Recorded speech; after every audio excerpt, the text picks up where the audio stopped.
Bilyong-bilyong pisong halaga ng ayuda inilaan para sa mga magsasaka. Isang magandang balita para sa mga kapatid nating magsasaka. Sa wakas ay mabibigyan na ng suporta ang mga magsasaka matapos na maaprubahan ang malaking halagang ayuda para sa kanila.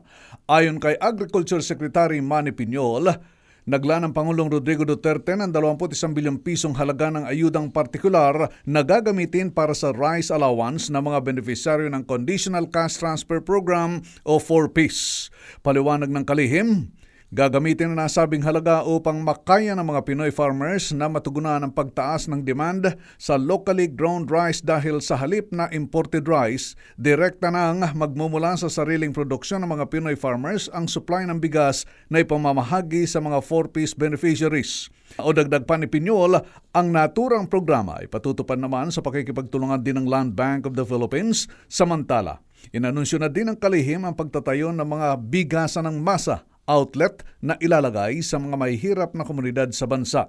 Inaasahan namang makatutulong ito sa paglago ng negosyo ng bigas sa bansa na siya namang magbibigay ng magandang kita para sa mga magsasaka. Yan ang ating good news. RH9, Sunny Casulla naglilingkod sa pagbabalita.